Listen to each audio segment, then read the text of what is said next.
Yes. Okay. So ఇప్పుడు అల్లరి నరేష్ గారిని మాట్లాడవలసిందిగా రిక్వెస్ట్ చేస్తున్నాము. నరేష్ గారు. అందరికీ నమస్కారం అండి. కంగారు పడకండి, ఇప్పటికే 10:30 అయింది. అందరికి ఆకలి వేస్తుంది, దాహం వేస్తుంది, అర్థమైంది.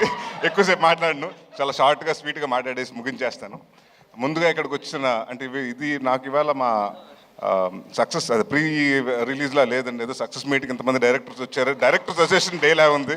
థ్యాంక్ యూ కార్తిక్ గారు, థ్యాంక్ యూ వశిష్ఠ గారు, థ్యాంక్ యూ విజయ్ గారు, థ్యాంక్ యూ మారుతి గారు, అలాగే థ్యాంక్ యూ సార్ అందరూ, వంశీ గారికి, అందరికీ. నాకు కమిటీ కుర్రోలు చాలా బాగా నచ్చిందండి, మేము ఫస్ట్ టైం కలవటం. సో ఇక్కడికి వచ్చిన వాళ్ళు అందరూ చాలా కష్టపడి అంటే సినిమా మీద ప్యాషన్ తోటి వచ్చారు.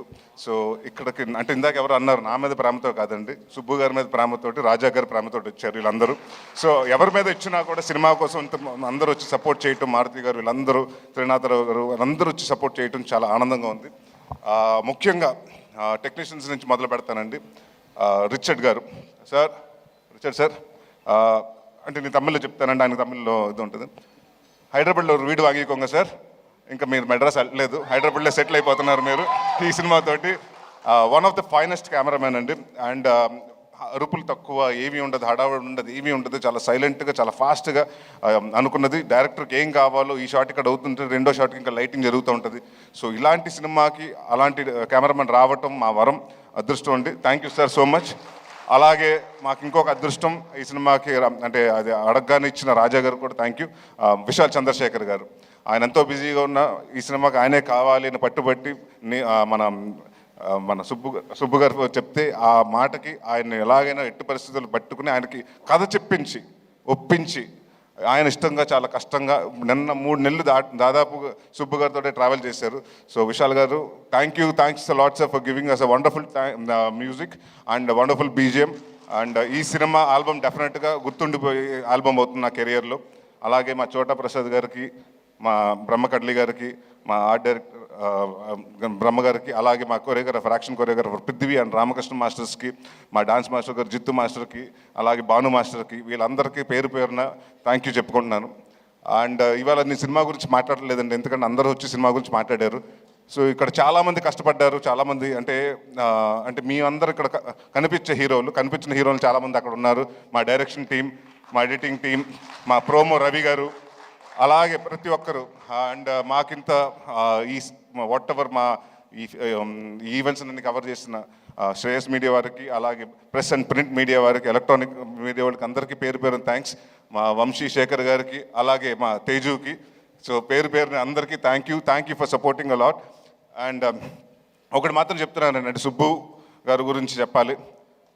2 సంవత్సరాల ముందు కథ చెప్పారు. ఫస్ట్ కథ చెప్పిన తర్వాత చాలా మెచ్చుకుని 3 నెలలు 4 నెలలు డ్యాన్స్ చేశారు. దాని తర్వాత ఎప్పుడైతే ప్రొడ్యూసర్ వచ్చారో నేను వేరే సినిమా కమిట్ అవుతుంది, నన్ను తిట్టుకున్నాడంటే ఒక 3 నెలలు 4 నెలలు మాత్రం నాకు అది తెలుసు, తిట్టుకున్నాడని మాత్రం తెలుసు, ఎందుకంటే ప్రవీణ్ చెప్పేశాడు. అయినా కూడా నేను చెప్పా, కొంచెం వెయిట్ చేయండి సార్, కొంచెం వెయిట్ చేసి చేద్దాం, డెఫినెట్గా చేద్దాం అంటే ఆ ఉన్న వెయిటింగ్ పీరియడ్ కూడా ఆయన సక్రమంగా వాడుకుని సినిమాకి ఏం కావాలి, ఏమేమి చేయాలని ప్రతి ఒక్కరోజు కూడా ఆయన ఖాళీ ఉన్న రోజు కూడా ప్రతిరోజు సినిమా కోసమే డెడికేట్ చేశారు. అండ్ ఇందాక చెప్తున్నారు కదండి, ఆయనకు అప్పుడే పాప పుట్టింది. ఈ షెడ్యూల్ స్టార్ట్ అవ్వకముందే మేము కరెక్ట్గా తునిలో చేసి వారం రోజుల ముందు పుట్టింది. ఒకరోజు క్యాజువల్గా షూటింగ్ అయిపోయాక వెళ్తుంటే, ఏంటంటే ఇంటికైనా పాప కూడా ఉన్నట్టున్నారు కదా, వెళ్తున్నారు ఇంటికి వెళ్ళిపోతున్నారు అంటే, లేదని హోటల్కి వచ్చేస్తున్నాను. అదేంటంటే చంటి పాప మొన్నే కదా పుట్టింది, ఎవరైనా పేరెంట్స్ వెళ్తారంటే, సార్ మన ఇక్కడ బాగుంటేనే దాని జీవితాంతం బాగా చూసుకోగలుగుతాను అన్నాడు. సో ఆ వర్డ్ నాకు బాగా నచ్చింది. సో అలాగే చూసుకుంటారు సార్. అండ్ ఇందాక మీరు చెప్పారు మీ అమ్మగారికి క్షమాపణ లేకని, అంటే డెఫినెట్గా నాకు మనస్ఫూర్తిగా గట్ ఫీలింగ్ చెప్తుంది, ఆవిడ అది యాక్సెప్ట్ చేశారు. అది ఈ సినిమాని పెద్ద హిట్ ఇచ్చి మీకు అది అప్రూవ్ చేస్తారు. సో మీకు తెలుస్తుంది. అండ్ అలాగే ఇక్కడికి వచ్చిన సంయుక్త గారికి, కిరణ్ గారికి చాలా థ్యాంక్స్. కిరణ్ ఈ మధ్య మొన్న తర్వాత ఫోన్ చేయటం కుదరలేదు నాకు, సినిమా చూసిన తర్వాత. వన్ ఆఫ్ ద అంటే చాలా నాకు క్లైమాక్స్ మాత్రం ఎక్స్ట్రాడినరీగా నచ్చింది. And your performance was really good. And Samyuktha గారు, మీరు విరూపాక్ష అన్నీ చాలా బాగా చేస్తారు. అండ్ ఇప్పుడు లేడీ ఓరియంటెడ్ సినిమా అంటున్నారు. సో డెఫినెట్గా మీరే హీరోయిన్ అన్ని. రాజా గారు అంటే మా సినిమా గురించి మీకు అలా చెప్తారు, మీ సినిమా గురించి మాకు కూడా అలాగే చెప్తూ ఉంటారు. So all the best for రాక్షసి అండి. And all the best brother for K ramp. ఉంది సార్, అయిపోలేదు. అండ్ ఆయన గురించి కొంచెం 2 నిమిషాలు ఎక్కువ మాట్లాడమంటున్నాడు. అండ్ అమృత అయ్యర్ గురించి చాలా డిసిప్లిన్ పర్సన్, టైం వచ్చి అన్ని ఏదైనా డైరెక్టర్ ఏం కావాలో చెప్తే అది చేసి artist. So very happy to work with you. And Hanuman జనవరితో హనుమాన్ ఇయర్ బిగినింగ్లో హనుమాన్తో స్టార్ట్ చేశారు, అలాగే బచ్చల మల్లితో పెద్ద బ్లాక్ బస్టర్తో ఎండ్ చేయాలని కోరుకుంటున్నాను. అండ్ ఇంకా మా ప్రవీణ్ గారి గురించి, వినయ, రోషన్ అండ్ మన మర్చిపోయి నీ గురించి మళ్ళీ చెప్పకపోతే మళ్ళీ ఇంకో నెక్స్ట్ ప్రెస్ మీట్ లేదా మళ్ళీ మాట్లాడతారు.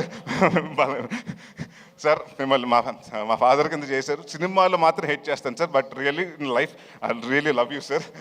అండ్ అలాగే Ankit Goyal, all the very best Ankit. I know you'll have a very bright future. Madhu గారికి అంటే మా డైరెక్టర్ గారికి ప్రతి సిట్టింగ్లో అంటే స్టోరీ సిట్టింగ్లో, మందు సిట్టింగ్లో అన్నింటిలో కూర్చొని మా మధు గారికి, సో ఆయనకి కూడా థ్యాంక్స్ చెప్పుకున్నాను. ఇంకెవరినన్నా మర్చిపోయి ఉంటే మర్చిపోయాను, ప్రొడ్యూసర్ గురించి చెప్పాలి కదా. ఎందుకంటే ఈయనకి మేము ఆస్థాన కవుల్లాగా, మేము ఆస్థాన హీరోలు. ఈయనకి నేను, సందీప్ కిషన్.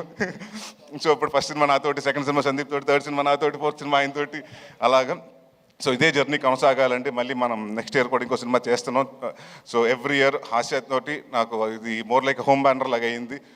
ఏది అడిగితే అది ఫస్ట్ నీ కథ చెప్పిన తర్వాత, సార్ ఈ సినిమా కొంచెం అంటే సీజీలు ఇవన్నీ వద్దు సార్, రియలిస్టిక్ లొకేషన్స్కి వెళ్దాం, ఒక 95లో జరిగేది 2005లో జరిగే కదా, సో రియలిస్టిక్ లొకేషన్స్కి వెళ్దాం అని చెప్తే, నాకు మంచి కెమెరామెన్, మంచి టెక్నీషియన్స్ కావాలంటే ఈ సినిమా దానికి అది మాత్రం తగ్గను. ఎవరి కోసం తగ్గాలి, ఎందుకు తగ్గాలని అక్కడ మొదలు పెట్టాను రాజా గారికి టెక్నీషియన్స్తో పాటు. ఇంకా అక్కడి నుంచి ఆయన అడిగింది ప్రతిదీ ఇచ్చారు. అండ్ ఇంకొక చాలా ఆనందంగా షూటింగ్ చేసామండి, ఎందుకంటే 90% ఆయన రాలేదు అక్కడ కాబట్టి. ఆయన హైదరాబాద్లో ఉండేవారు, మీ తునిలో చేసుకుంటే ఏంటి ప్రొడ్యూసర్ రావట్లేదంటే వేరే సినిమా జరుగుతుంది సార్, ఇంకో సినిమాకి సెట్టింగ్ జరుగుతుంది సార్, ఇంకో హీరోని కలుస్తున్నారు సార్ అని. సో ఇలాగే చాలా బిజీగా ఉంటూ, అంటే నేను ఏదో లాస్ట్ సినిమా అప్పుడు కూడా చెప్పాను, చిన్న సినిమాలో దిల్ రాజు గారు అని, ఇప్పుడు దిల్ రాజు గారి స్థాయిలో మీరు రావాలి, మీ బ్యానర్ కూడా పెద్ద బ్యానర్ అవ్వాలి సార్. అండ్ డెఫినెట్గా మీరు ఇందాక ఆయన చెప్పినట్టు 3.5 లక్షల ఫర్నిచర్, ఇంకో 30 లక్షల ఫర్నిచర్ అవ్వాలి, దాని తర్వాత అలా పెరుగుతూ ఉండాలి, బట్ అదే ఆఫీస్ ఉండాలి. మీరు ఎన్ని సంవత్సరాలు ఉంటే ఎన్ని సంవత్సరాలు సినిమా ఇండస్ట్రీలో ఉండాలి. All the very best. ఇంకెవరన్నా మర్చిపోతే పేరు పేరున సారీ అండి, అంటే ఎవరన్నా మర్చిపోతే ఇంటెన్షనల్గా కాదు, ఐమ్ సారీ. అండ్ యా ఒకటి మాత్రం చెప్తున్నానండి, అంటే నా కాన్ఫిడెన్స్ ఉంటే ఈ మధ్యకాలంలో, అంటే మనం ఒక యాక్టర్గా చేస్తున్నప్పుడు తెలిసిపోతుంది. నేను నాంది చేస్తున్నప్పుడు మా ప్రొడ్యూసర్ సతీష్ గారిని పిలిచి రెండో రోజు చెప్పా, ఏమంటే ఎంత బాగా చెప్పాడు, అంత బాగా తీస్తున్నాడండి, రెండో సినిమా అడ్వాన్స్ ఇవ్వమని. అలాగే ఈ సినిమా జరుగుతున్న 3వ రోజు మళ్ళీ రాజా గారికి ఫోన్ చేసి, సార్ సుబ్బు ఆయన ఏదైతే చెప్పాడో అయితే ఎక్స్ట్రాడినరీగా చేస్తున్నాడు, ఆయన కూడా అడ్వాన్స్ ఇవ్వమన్నారు, ఇచ్చేశారు. మరి నాకు మాత్రం పంపించట్లేదు. సో తర్వాత మాట్లాడుకుందాం పైన ఆఫ్టర్ పార్టీలో. సో అందరికి అంటే ఒకటి మాత్రం ప్రామిస్ చేస్తున్నానండి, ఇది చాలా ఎమోషనల్గా అందరూ కష్టపడి సిన్సియర్గా చేసాం. నాట్ ఓన్లీ మీ అండి, నా ఒక్కడి వల్ల, నా సుబ్బు గారి వల్ల కాదండి, 24 క్రాఫ్ట్స్ ప్రతి ఒక్కరు, లైట్ మ్యాన్ కాడి నుంచి, ప్రొడక్షన్ వాళ్ళ కాడి నుంచి, అందరూ ప్రొడక్షన్ మేనేజర్స్ కాడి నుంచి ప్రతి ఒక్కరు కష్టపడి ఇష్టపడి చేశారు. సో ఇలాంటి అంటే మేమెంత చేసినా సినిమా మీ దగ్గరకు వస్తుంది, 20వ తారీఖు మీ ముందు రిలీజ్ అవుతుంది. సో మేము కాన్ఫిడెంట్గా ఉన్నాం. మా కాన్ఫిడెన్స్ అంటే డెఫినెట్గా దాన్ని బ్లాక్ బస్టర్ చేస్తారా, సూపర్ హిట్ చేస్తారా, బ్లాక్ బస్టర్ చేస్తారా, కల్ట్ చేస్తారా, క్లాసిక్ చేస్తారా, మీ చేతిలో ఉంది. సో బట్ నేను మాత్రం ఒకటి కాన్ఫిడెంట్గా చెప్పగలుగుతాను, ఈ క్రిస్మస్ మాత్రం మందే. ఎవరి కోసం తగ్గాలి, ఎందుకు తగ్గాలి?